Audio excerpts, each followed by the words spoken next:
En el capítulo anterior. En algún momento de la historia, Nehemías regresó a Babilonia y los líderes se convirtieron en una mala influencia para el pueblo. Se casaron con idólatras. El sacerdote Eliasib, encargado de los almacenes del templo de nuestro Dios, había emparentado con Tobías. La cámara para los diezmos y ofrendas fue ocupada y los levitas tuvieron que irse a trabajar en el campo. ¿Por qué está la casa de Dios abandonada? Y también encontró hombres trabajando en el día de reposo. Está muy mal lo que hacen. No están respetando el día sábado. Con la intervención de Nehemías, el pueblo volvió a traer alegremente los diezmos y a guardar el día de reposo. Pero, ¿qué harían con los matrimonios con idólatras? En un momento dado, Esdras y Nehemías se percataron de que el tema de los matrimonios entre israelitas y paganos se había salido de control.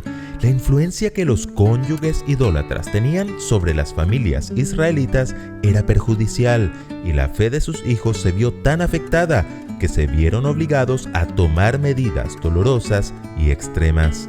Y en ese contexto surge la pregunta de esta semana: ¿cómo debemos afrontar hoy el tema de los matrimonios entre creyentes e incrédulos? En primer lugar, aprendiendo del pasado.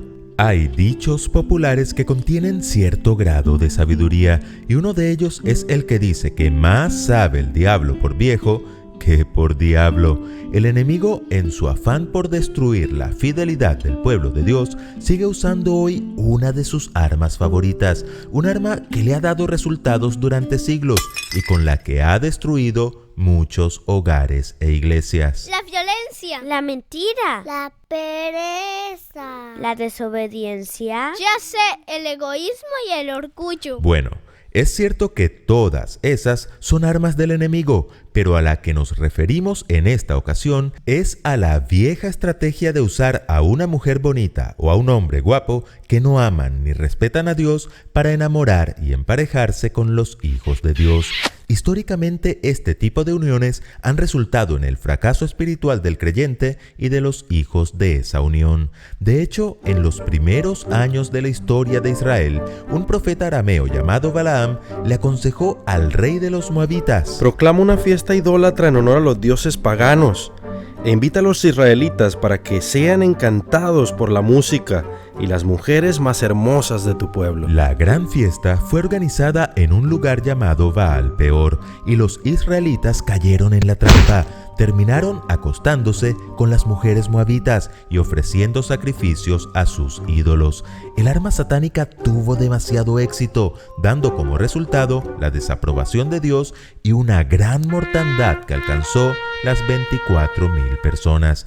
Otros personajes como Sansón, Salomón y Acab, por ejemplo, no solo enfrentaron las consecuencias de unirse en yugo desigual con los infieles, sino que fueron una influencia negativa para el resto del pueblo.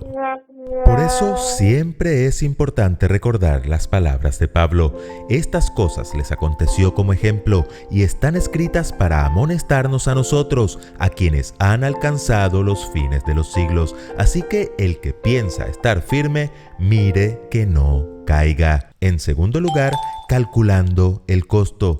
Volviendo a la época de Esdras y Nehemías, sobra decir que los israelitas no aprendieron del pasado y cayeron en la trampa una vez más. Y también vale la pena aclarar que la idea de casarse entre israelitas no era por nacionalismo ni xenofobia, era por la sencilla y evidente razón de que los matrimonios mixtos propiciaban la apostasía y la idolatría dentro del pueblo de Dios.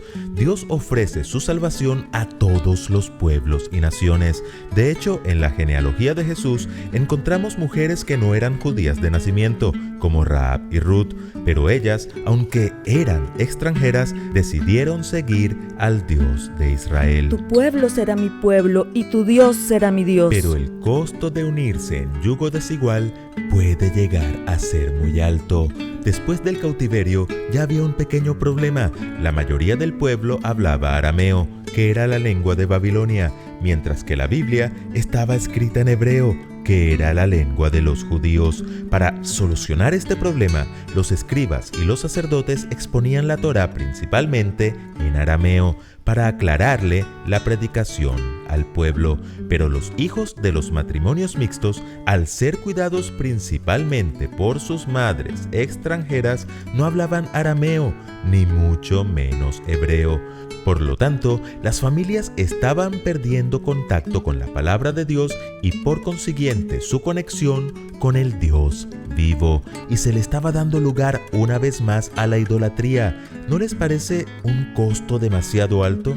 Por eso Esdras exclamó: Dios mío, confuso y avergonzado estoy para levantar mi rostro a ti. Las medidas, como hemos dicho, fueron bastante duras y extremas, pues a muchos tocó sacarles tarjeta roja. Nehemías en su momento dice que los reprendió y los maldijo, y además Esdras, por su parte, acordó con la asamblea despedir a todas las esposas extranjeras junto con sus hijos.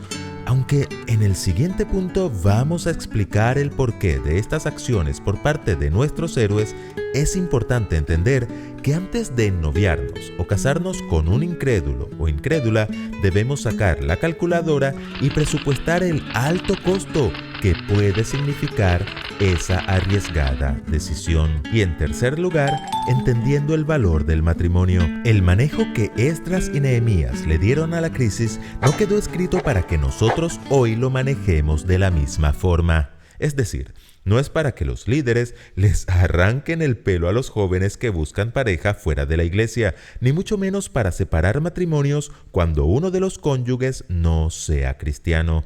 Ellos actuaron de acuerdo al contexto y las leyes de la época. Y por cierto, no deberíamos imaginarnos a Nehemías enojado y reaccionando con furia. Cuando se dice que Nehemías los reprendió y los maldijo, no es que haya utilizado un lenguaje grosero, sino que pronunció sobre ellos las maldiciones del pacto.